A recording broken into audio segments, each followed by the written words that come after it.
What is up, guys, and welcome back to my channel. Today we're going to be going over one of the 4 colors in the upcoming Cyberpunk trading card game. And as you've probably been able to tell, we're going to be going over red. Why, you may ask? Just because. Yeah, no real reason behind it. Just won the mental coin toss, if you would.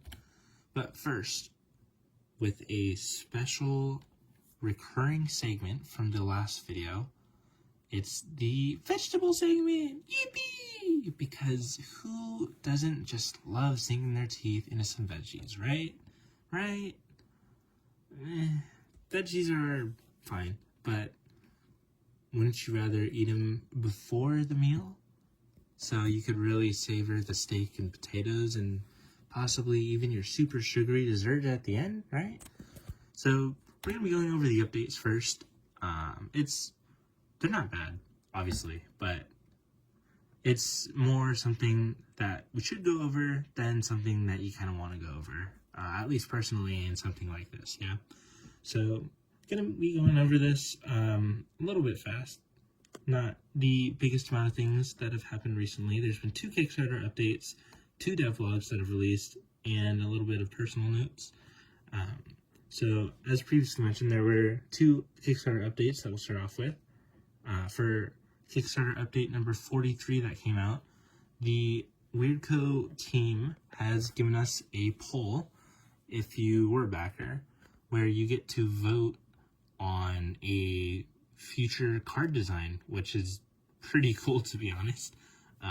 And the first question that they have posed to us is, what color would we like that card to be?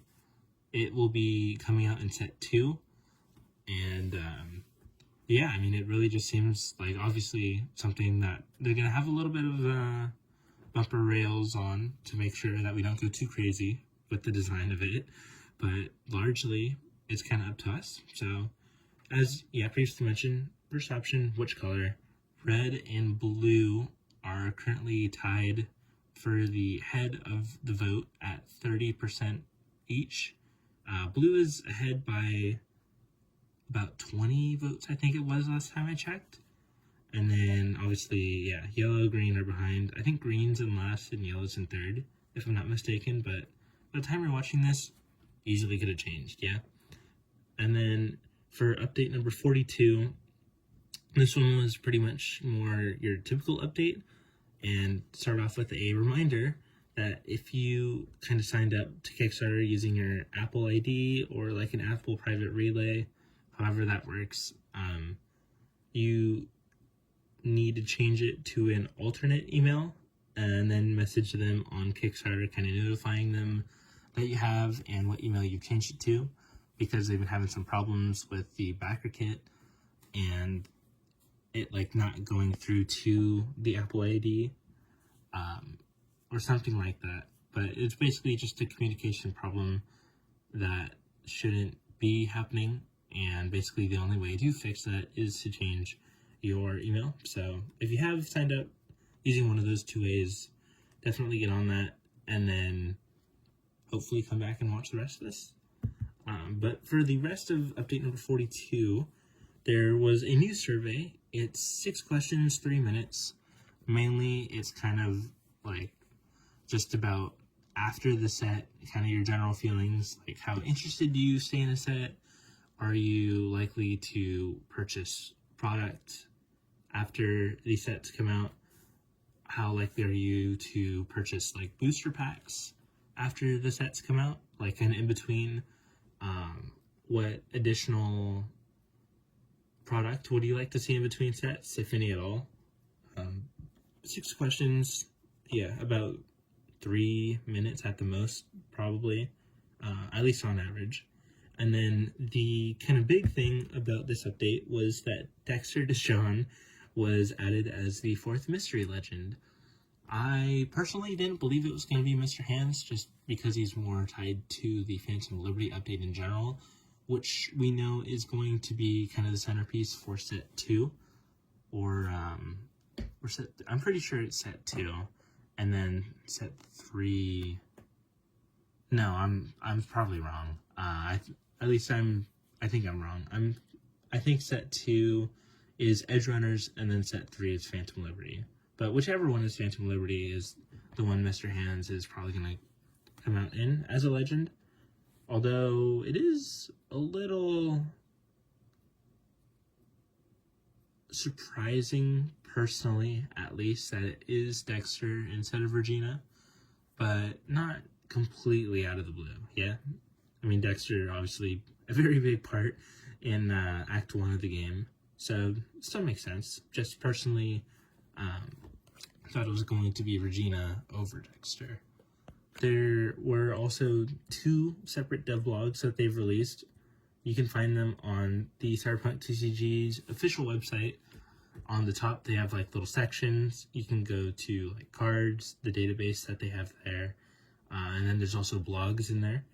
They've, as I said, released 2 going over color identity.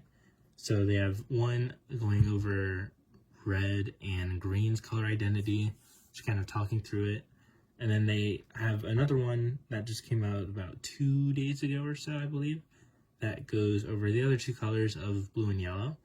And then in each of those blogs, they've also revealed 4 new cards, 2 per color. I'm not going to say anything about them because I want you to go read the blogs yourself and view the cards for yourself, because interesting reads, interesting cards, although we will be going over 2 of them in this video, as with the future installments of this series. And then, at least personally, or rather on the personal note, I've put up a poll on both Twitter and my YouTube posts, community posts, and basically it's just, do you think there should be a second main phase added, or another main phase after combat added? There's 2 options, obviously, one for yes, one for no. If you would be so gracious as to provide a vote, or even a comment or response, just your thoughts in general about the situation, or just about it in general, that would be much appreciated. I'm trying to do a little bit of research for a future video that I'm going to be putting out, probably in between. I am going to put out 2 of these videos, and then the one going over that. So look forward to that in the future, and if you want to, you can be a part of it there. And there's been only 1 vote so far, so thank you to that 1 person. And time to get to the rest of the meal. But first off, we gotta know how this works. If I just start going over stuff randomly, it's not exactly going to be the best experience. Each card, or each red card specifically, will be given a rank A through F. Each card will be awarded a score based on its rank, be given 1 to 5, A being a 5, B being a 4, C being a 3, D being a 2, and F being a score of 1.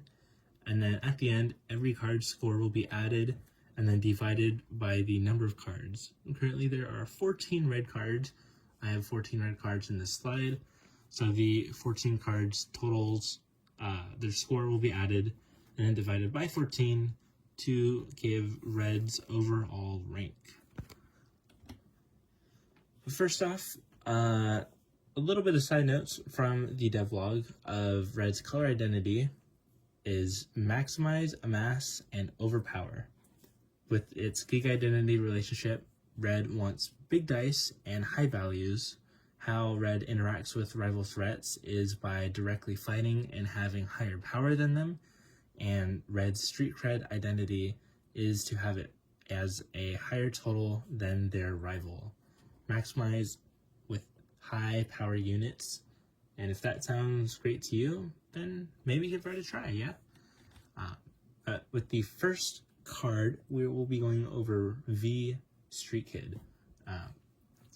4 cost, 2 to flip, obviously, 3 power, go solo, legend, and when V Street Kid is defeated, you trash the top 3 cards of your deck, or essentially just mill 3.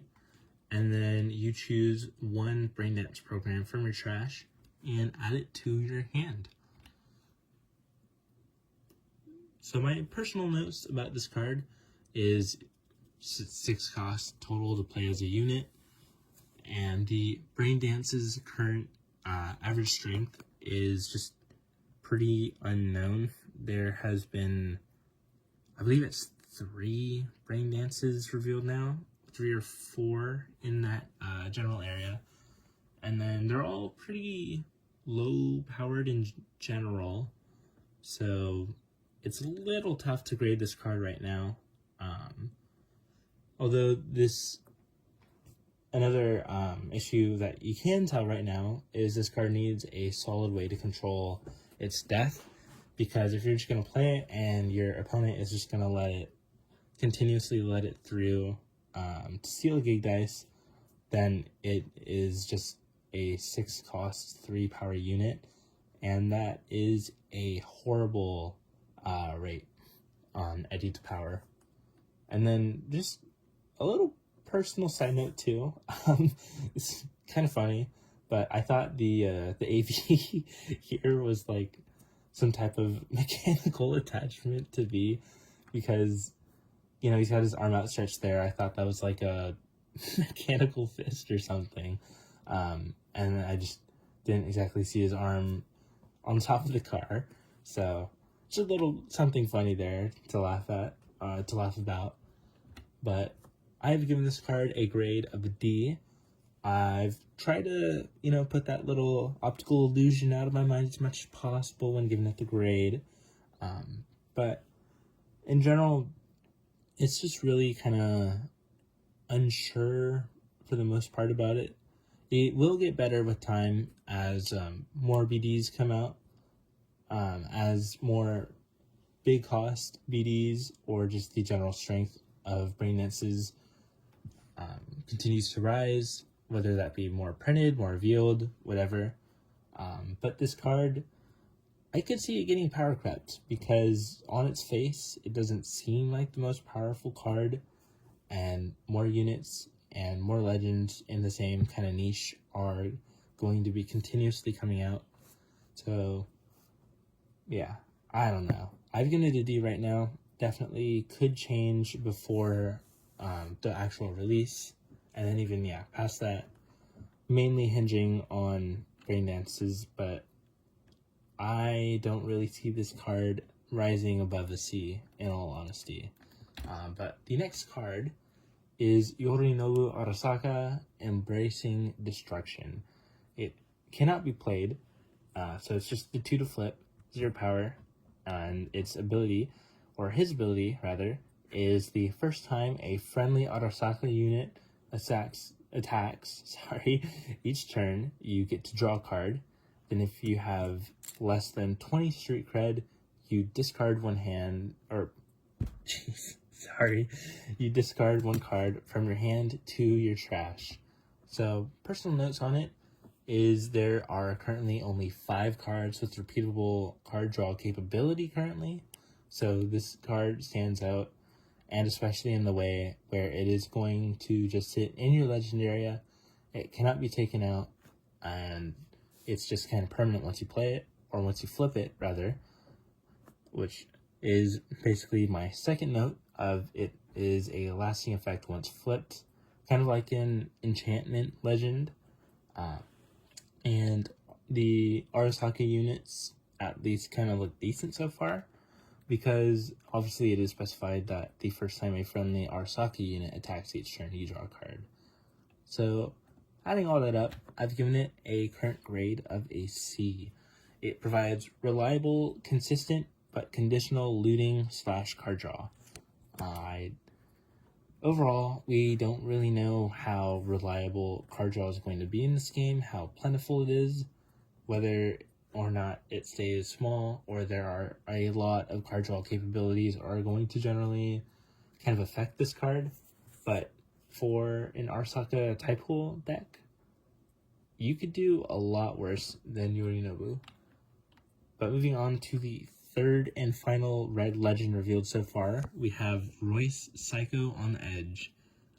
If you saw my previous video of ranking the legends, I gave them a lot of praise, and I expect it to continue, as a little bit of a spoiler warning there. So 6 cost to play, 2 to flip, obviously, 8 to get it on the field. His power is 6 plus, and during your turn, he has 2 plus 2 power for each equipped gear. My notes about it is there are only 3 conditional pieces of removal that affect them so far. He is a very strong Voltron option, if not only because he is reliably something that you can get to every game, rather than it being a unit that could possibly just wind up on the bottom of your deck and you never draw it. And he is a must-answer threat. And for this card, I have given him a... Why was I going to say C? Sorry. I've given him an A. He is one of the strongest threats in the game, with very little weaknesses currently, and as long as he doesn't get nerfed before release, that is likely where he will stay. Also, there's not a lot of cheap removal that targets him. A lot of it is more expensive. One could be pretty less expensive, that we'll be going over later in this video, because it is a red removal spell. But in general, the 3 remove... Jeez. Sorry. The 3 removal pieces that target him so far are up there in cost. And if you can get him out early, he'll definitely have a couple turns to wreak havoc on your opposition's gig dice number. But moving on to the first unit of red, I have Ruthless Lowlife for you. He is a 2 cost, 1 power unit. He's an Arasaka Merc, and when a rival steals 1 or more friendly gigs, if this unit is spent, the value of those gigs becomes 1. Little bit of notes is he is defeated by a Bombus, because the Bombus has 2 power, he only has 1. It will often be a one-time effect at best, because if it is really going to affect your opponent at all, and he is spent, your opponent will likely swing into him with one of their weaker units, and the effect may not actually just matter all that much at all. For the most part, it's really going to affect you if you're playing against either a red or a green deck, red to a bigger extent, green to a lower, but I mean, yeah, this card is pretty much just a counter to its own color, and for that reason, I've given it a D. It's a subpar effect that will, on average, trigger likely only once, and is really just a card that will go straight into your sideboard if you're playing red, on the off chance that you are playing another red deck that deeply cares about its gig amount. But then at that point, it's kind of hard to even justify it earning a place in your deck. But it's not unusable, and it will have its use niche and situations where you will want it, and that's why it has been awarded the D.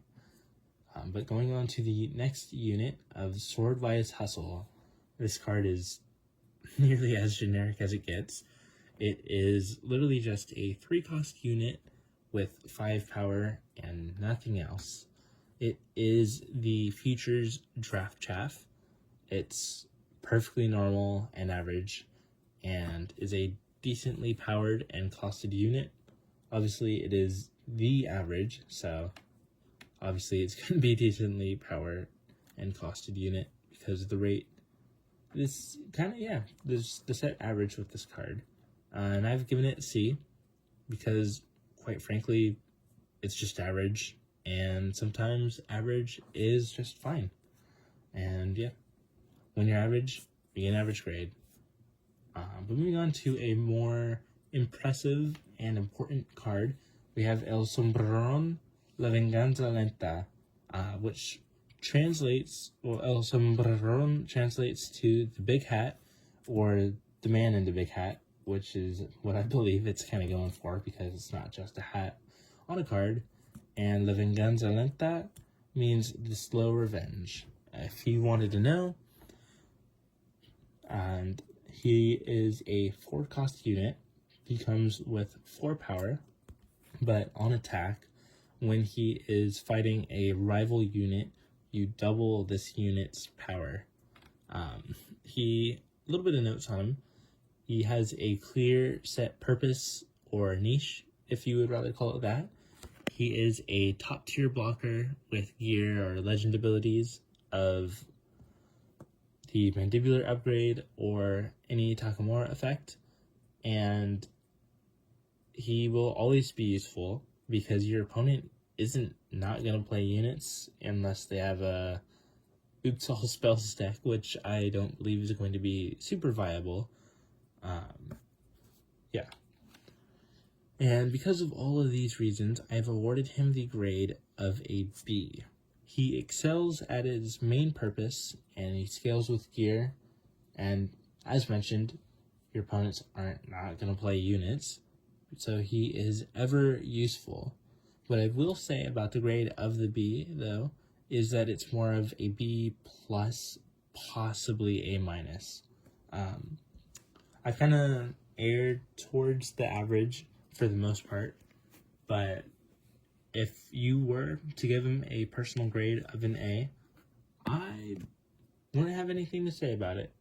I'm earning more towards the average, and I have given him the B as his grade. But the next unit is a little less spectacular, if not still good, and it is Kara Uridine, the Last Rocker Boy. He is a 4-cost unit with 3 power, and you can tap him. If you have a gig at max value, you will draw 2 cards. A little bit of notes about him is he just is straight up a kill on sight card. The first trigger to pay 4 and draw 2 is currently, from what I can tell, an average rate or scale to that effect. But he is residual card draw, because the more you can use him, the better and better he will get.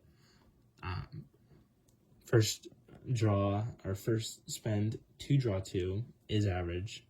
Then it doubles because you would be spending 4 to draw 4, which is also very good. And then you'd be spending 4 to draw 6, 4 to draw 8, 4 to draw 10, which is probably kind of the max amount you'll get in a game. But very, very strong effect. Although I have given him a C.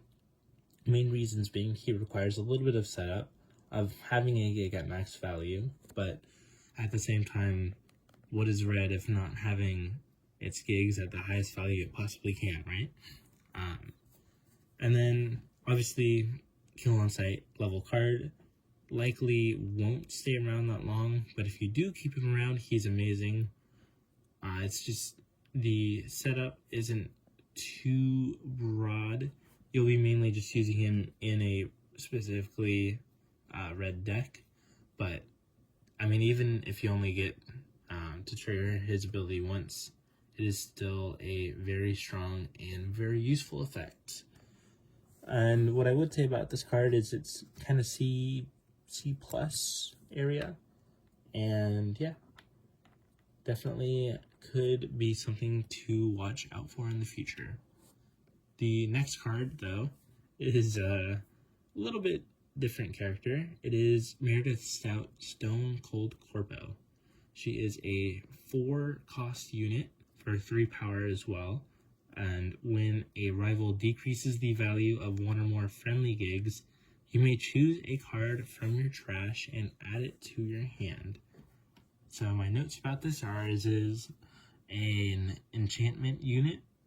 Essentially, what I mean by that is you're going to play it, and it's just going to sit there. You're really only playing it for the effect that's stapled on the bottom of the card, and you're not really caring about the power unless you know for sure when you swing in it's not going to get killed. We're not going to have the possibility to be killed either. And it relies on opponent's actions to trigger its effect, which is definitely kind of a bigger part of it. But another thing going for its favor is that it will fetch any card from the trash. Not specifically a unit, not specifically a program, not specifically a gear, any card from the trash. Although I have given this card a grade of a D. It is the best with graveyard control. Obviously fits that niche, and it is a strong but conditional effect. I will say this card could definitely be a C. It's more of a D plus in my opinion. Just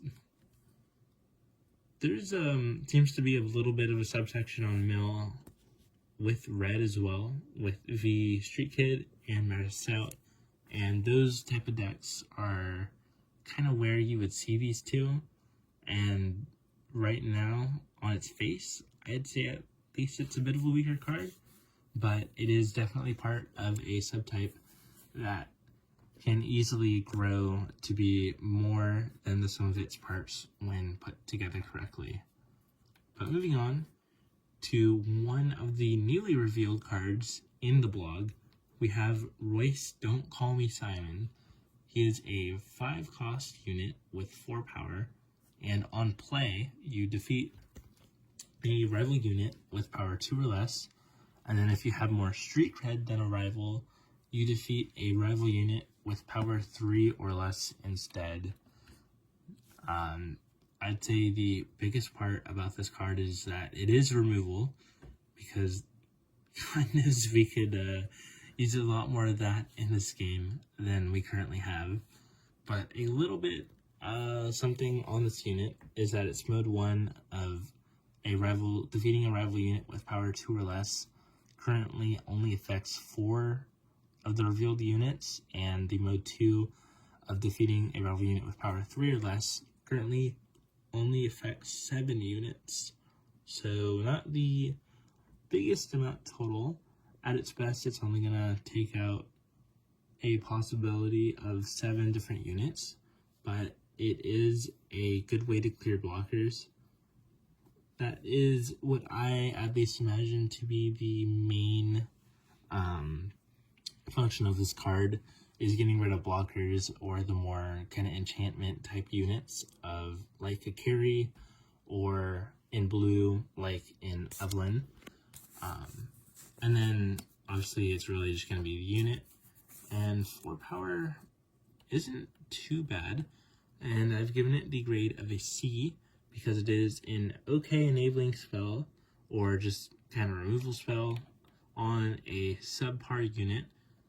And I'd say the main draw of this card is that it clears all blocker units, and all blocker units except for Goro Takamura, the Go Solo Green Legend, or possibly a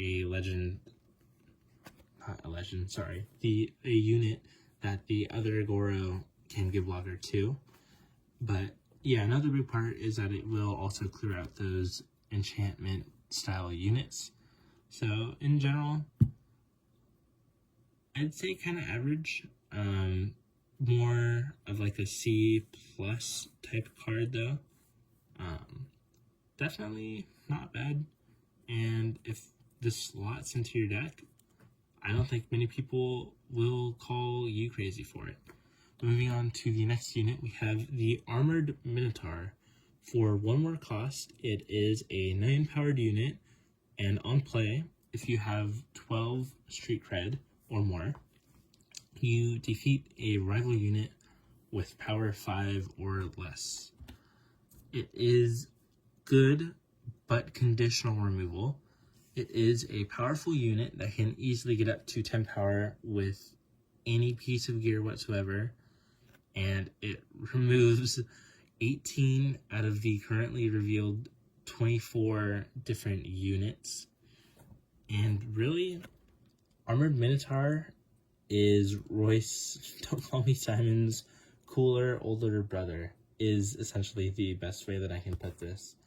for 1 more cost, it is 5 more power, and at the biggest gap, you get 14 more units that this card affects, and at the smallest gap, you get 11 more units that this card affects. And yeah, for only 1 more cost, I struggle to see why you would play that many copies of Royce over the Minotaur, specifically. And I have given this card a grade of an A. It is a very strong unit with a very strong spell attached or ability attached, and it more than justifies its cost in my eyes. It is strong on play, and it is strong on the board, and it has garnered a strong grade as a result. But moving on to another category, starting off with Red's gear, is Mantis Blaze.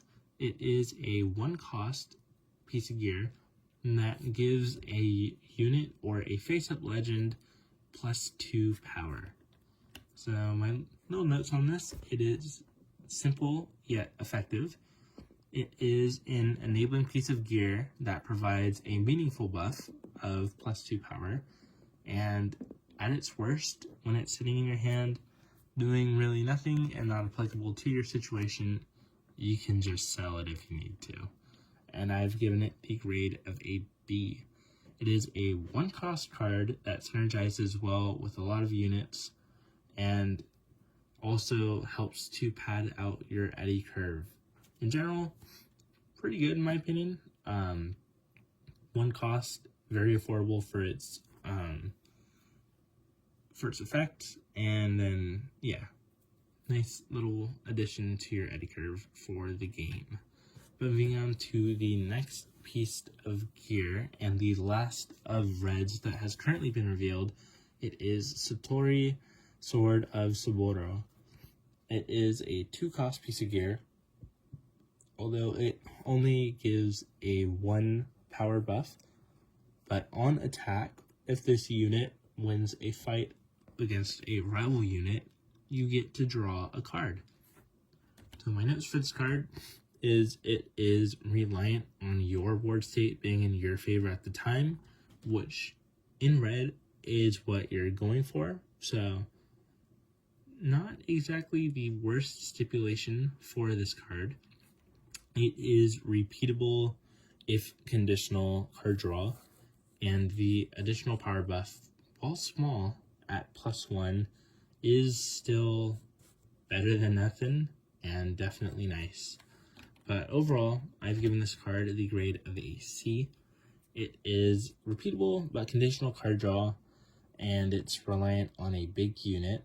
So the main thing holding this back is the amount of conditionals that comes with this card. But overall, it's okay. And that is why it was given an okay grade. But moving on to Red's programs, and the first of the 2 is Industrial Assembly. It is a 2 cost program. It's a plan, and it is Arasaka card. It increases a friendly gig by 4.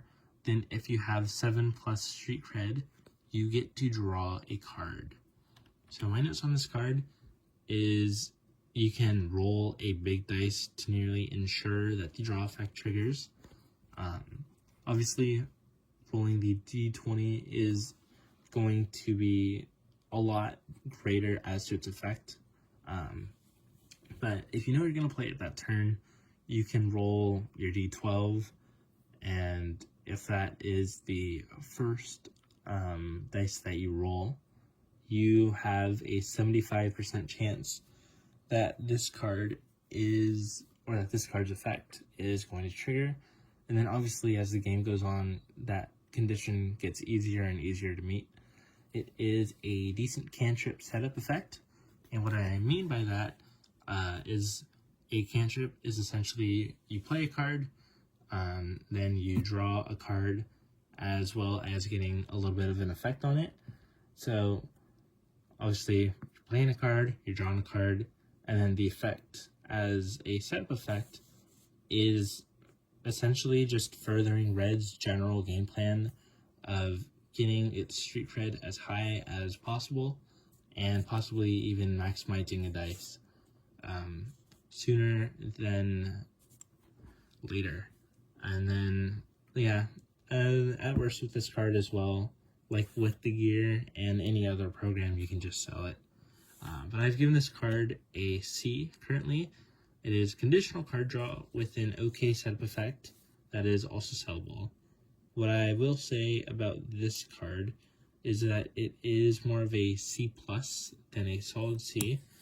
And yeah, just in general, kind of fine. Nothing too crazy, nothing bad, and yeah. But for the last card I have for you, it was the second revealed red card in the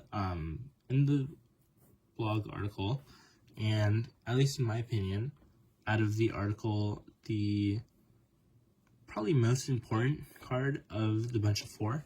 It is Carnage at the Coliseum. It's a program, it is a brain dance, and it is also holding the extreme tag, which I'm sure you can kind of tell just looking at the art. It is 6 cost, which initially you think is a lot, but when you play this program, you can do so for 1 eddy less for each friendly gig that you have with 8+ value, to a minimum of paying 1 eddy for the card. And the effect of it is you get to defeat a rival unit with less power than a friendly unit. So friendly dice is dice that is currently in your fixture area or dice that you control. And then obviously the friendly unit is one that you control and is on your board. And a rival unit is one that the opponent controls and is on their board. So my notes about this card is cost reducing is always positive.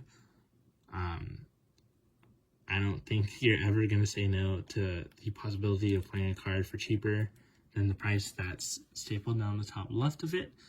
It is reliant, though, on yourself controlling a powerful unit and it being bigger than anything on the opponent's board, or at least specifically than the card on the opponent's board that you want to remove. And in general, this is going to be mid to late game removal. And I've given it the score of, or the grade of a B. It will likely cost 3 or 4 eddies to play, and removing the enemy boss unit is questionable, because although as red, your game plan is to charge you up, or at least one of your units as much as possible, Jackie Wells exists, and although there has been a little bit of something with the devs saying that it is just the beta card, and obviously they can change cards before they roll them out if they need to. It is unsure that he will be nerfed, although I could see it happening if he isn't. I'd say this card kind of gets worse because, at least in my opinion, Jackie is the best unit of the game, and with this, really your best shot is sticking as much chrome as you can onto Royce and using this card on Jackie. But in general, it's going to be useful. It is, at the worst, once again, something that is just sellable, and it, for the most part, is pure upside, and something that is likely going to go in any red deck that you will find. But that's it for the cards, and we will be going over the type-specific rankings, starting with Legends, and this section is kind of just more of a recap, or the stats section, I suppose you could call it. And the Legends average score was 3.33. The unit's average score was 3.14, which is the most representative of the bunch because it had the most cards of the bunch at 7. There were 3 legends as well, going back on that. And with gear, there were only 2, and they received the average score of 3.5. And with programs, again, there were only 2, and it also received the average score of 3.5. What I will say is the gear, programs, and legend scores are definitely a bit more unrepresentative, if only because each of those categories has 3 or less cards that qualify for it. So I wouldn't take this too deeply, but as of the current moment, these are the average scores they have been given. And when you add it all together for Red's final score, it's an average of 3.286, which is pretty much a B plus. Still kind of generally that B area, but not bad at all.